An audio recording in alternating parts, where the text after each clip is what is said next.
তো কেমনে সুখী? আমার 2 পয়সার ঋণ নাই, শরীরে কোনো রোগ নাই, আমি সুন্দরবনে লাকড়ি কাটিয়া দৈনন্দিন যা টাকা পয়সা ইনকাম করি, সংসারে বাজার ঘাট করি, আমার স্ত্রীও নেককার আল্লাহওয়ালি, আমার সন্তানরা ভালো, আমি 5 ওয়াক্ত নামাজ পড়ি, আমার কোনো গুনার কাজ হয় না। ওই বেটায় কাহারে তোমার মতোই তো সুখী মানুষ খুঁজি। আমি গোটা দেশ খুঁজলাম, বাড়ির মালিক, লঞ্চের মালিক, এমপি মন্ত্রী খুঁজলাম, কোথাও সুখী মানুষ পাইলাম না। তুমি গামছা দিয়া লাকড়িগুলি বেঁধে মোগলা পোটে বিক্রি করে কইরা তুমি এত সুখী ভাই রে, তোমার একটা জামা দাও। ওই সুখী ভাই বলে, ভাই আমার তো একটা জামা নাই, আমার জামা নাই, আমি যে গামছা দিয়ে লাকড়ি বেঁধে বেঁধে বিক্রি করি, ওই জামাটা গায়ে দিয়ে নামাজ পড়ি, ওই জামাটা গায়ে দিয়ে আমি সুন্দরবনে লাকড়ি কাটি।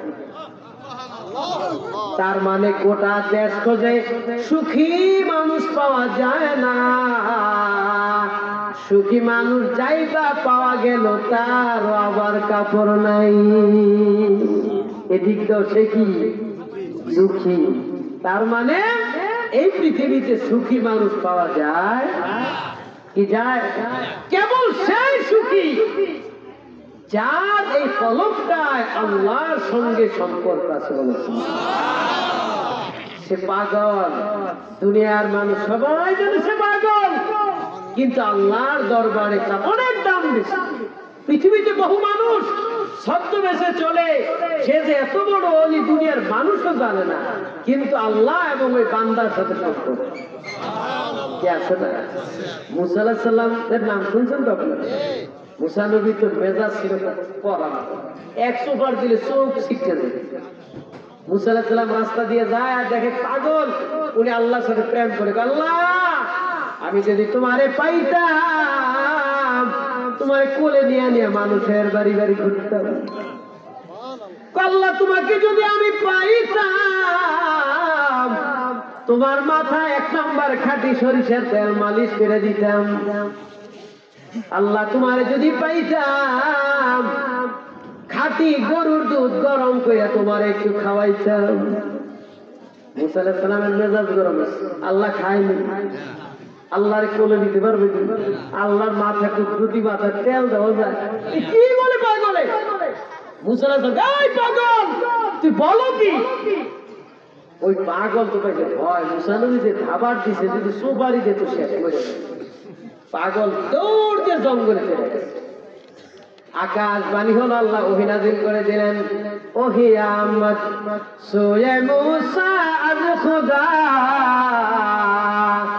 बंदाए मारे चरा कर दे जुदा तू बोराए वसले कर दम आमुदी ना बोराए फसले कर दम आमदी ओही आमद सोए मूसा अज खुदा बंदाए मारे चरा कर दे जुदा तू बोराए वसले कर दम आमदी না বরায় ফসলে করদন আমদে। আল্লাহ বলে, মুসা তোমাকে আমি দুনিয়ায় পাঠাইলাম আমার বান্দা এবং আমার সঙ্গে সম্পর্ক সৃষ্টি করবা। তোমাকে তো এই জন্য পাঠাই নাই বান্দা এবং মাওলার সাথে দূরত্ব সৃষ্টি করে দিবা। পয়গম্বর মুসা বলে, আল্লাহ ওই পাগলটাই তোমারে নাকি কোলে নিয়ে নিয়ে মানুষের বাড়ি ঘুরবে, তোমাকে নাকি খাঁটি দুধ খাওয়াইবে, তোমার মাথায় নাকি চুল দিবে, এই জন্য আমি ধাবার দিছি। আমার আল্লাহ বলে, মুসা তুমি তো আমার বান্দার জবানের দিকে তাকিয়ে কথা বলো, আমি তো বান্দার শুধু জবানের দিকে তাকাই না, আমি আল্লাহ আমার বান্দার অন্তরের দিকে তাকাই। আমার ওই পাগলা বান্দাটা আমার প্রতি কত মায়া থাকলে দাবিগুলি করতে পারে। ও মুসা আমার বান্দাকে কেন ধমক দিলা? যাও যাই আবার বলো ওই পাগলটা যেন আমার সঙ্গে আবার পাগলামি করে।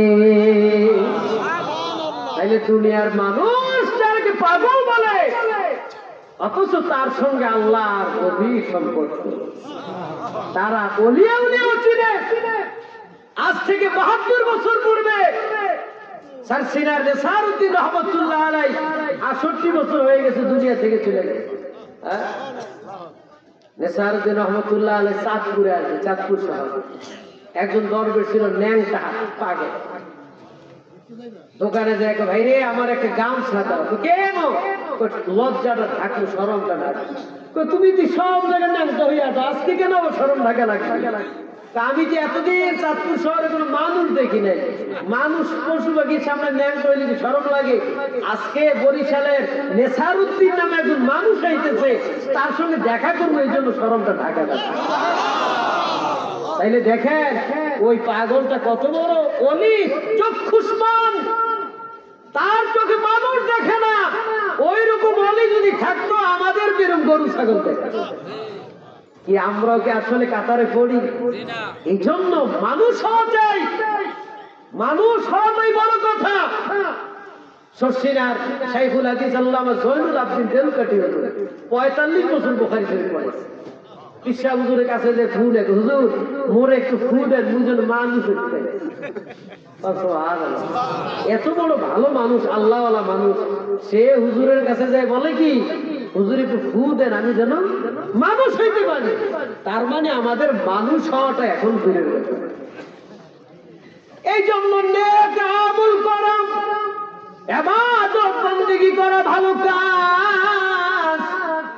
আল্লাহর নবী গোটা জিন্দেগি সাহাবায়ে কিরামদেরকে নেক আমলের কথা বলেছেন।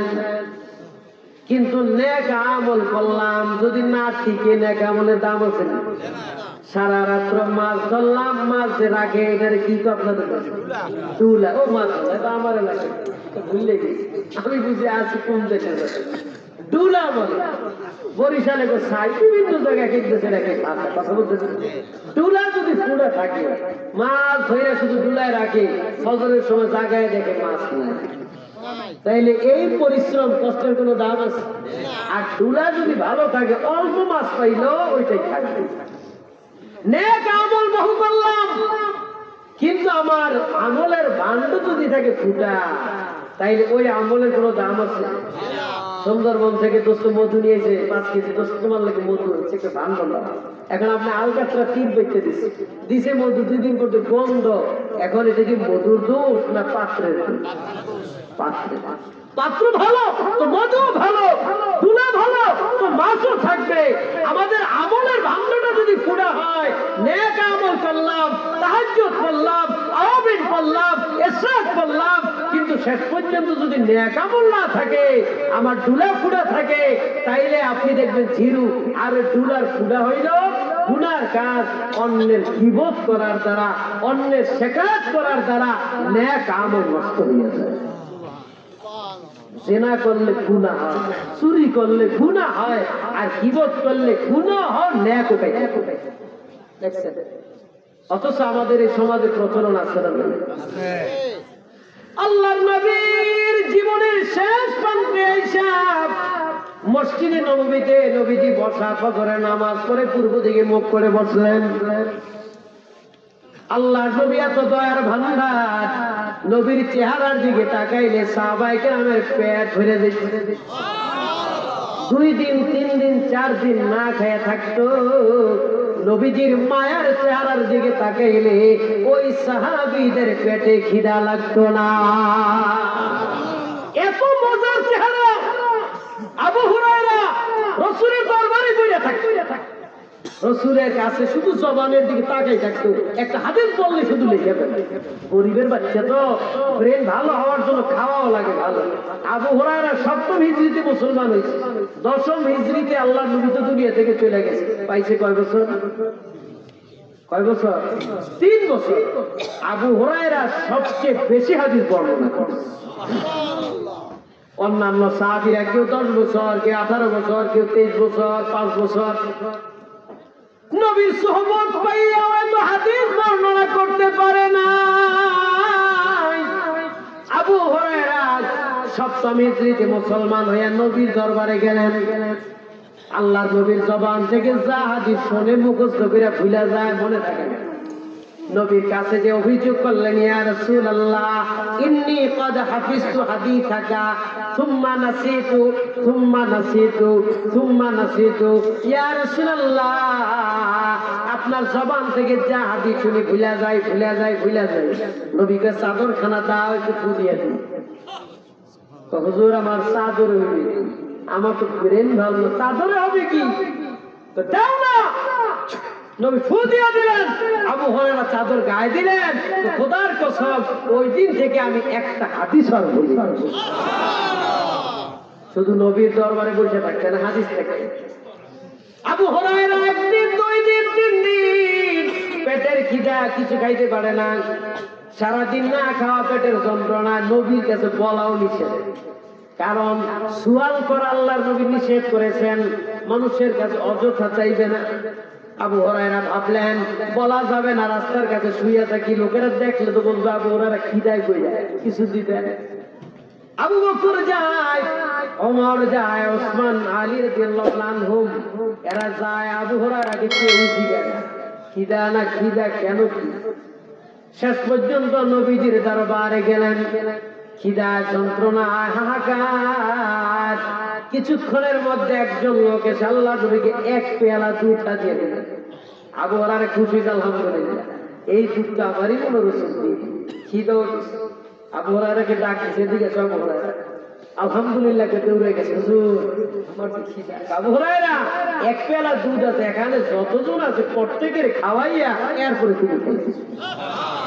মেজাজটা ভালো না, শুক্র হয়ে গেছে। খিদা, এক পেয়ালা দুধ আমারই তো হইবে না, সবাই খাওয়াইয়া এরপরে খাইতে পারে। আবু হুরায়রার মেজাজ গরম করলে হইবে কি? রসুলের কাছে কারো মেজাজ চাই। আবু হুরায়রা ডান দিক থেকে শুরু করলেন, যতজন সাহাবী ছিলেন সবাইকে দুধ খাওয়ালেন, ইচ্ছে মতো সবাই খাইলেন। খাওয়ার পর আবু হুরায়রাকে আল্লাহর নবী বললেন, এখন তুমি খাও। খাইয়া পেট ভরে গেছে, যে দুধ হিসেবে খানা খাইলে পেট ভরে, পানি খাইলে তৃষ্ণা মিটে। দুধ এটা এমন একটা খাবার, দুধ খাইলে মানুষের পেটও ভরে, তৃষ্ণাও মিটে যায়। এত বড় নিয়ামত। এটা গাভী, গাভীকে ঘাস খাওয়ায়, ওই ঘাসের গোবর এবং রক্তের সমন্বয় দুধ। আশ্চর্য, দুধের মধ্যে রক্তেরও রং নাই আর গোবরেরও গন্ধ আছে। দুধে গোবরের গন্ধ আছে, রক্তের রং আছে। রক্ত এবং গোবর দুইটার সমন্বয় দুধ বানায়। মুসা আলাইহিস সালাম তো কালিমুল্লাহ, আল্লাহর সাথে কথা বলতেন। আল্লাহ আপনার একটা কথা জিজ্ঞাসা তো কি, আপনি যদি খান না, যদি খাইতেন কি খাইতেন? আল্লাহ আপনি তো কিছু খান না, খাওয়ার প্রতি বহুত আছে না, কিন্তু যদি খাইতেন কি খাইতেন? মুসা আমি খাইলে এক গ্লাস দুধ খাইতেন। এই জন্যই তো দুধে ভেজাল বেশি, পানি মিশায়, কারণ এটার দাম বেশি। কথা বলতে আবু হুরায়রা খাইছে, আরো খাইছে, শুধু গলা পর্যন্ত আর পানি, আরো খা। এরপরে আল্লাহ নবী চুমুক দিলেন, পাত্রের দুধ শেষ। এটা নবীজির মুজিজা। আবু হুরায়রা নবীর কাছে সাহাবী, হ্যাঁ কত কাছে, সবচেয়ে বেশি হাদিস বর্ণনা করেছে। আল্লাহর নবী মসজিদে নববীতে বসেন, অন্যান্য দিন মেজাজ ভালো থাকে, সাহাবায়ে কেরামদেরকে নিয়ে হাসি খুশি কথা বলে। আজকে আল্লাহর নবীর মেজাজ গরম, চোখ লাল, চেহারা লাল। নবী সাহাবায়ে কেরামদের দিকে তাকায় বলেন, ও সাহাবীরা, মাইয়া খুযু আন্নি হাউলাইল কালিমাত, কে আছো? আমি এখন কিছু নসিহত করব, নিজে শুনবা, নিজে আমল করবা, আমার অনুপস্থিত সাহাবীদের মাঝে পৌঁছায়া দিবা। কে আছে? দাঁড়াও। কে আছো? দাঁড়াও। মাইয়া খুযু আন্নি হাউলাইল কালিমাত ফায়ামালু বিহিন্না আও ইউআল্লিমু মাইয়ামালু বিহিন্না। কে আছো? দাঁড়াও। আমার কথাগুলি আঁকড়ে ধরবা, অথবা আমার নিজে আমল করবা, অথবা আমার সাহাবায়ে কেরামের কাছে পৌঁছে দিবা। অন্যান্য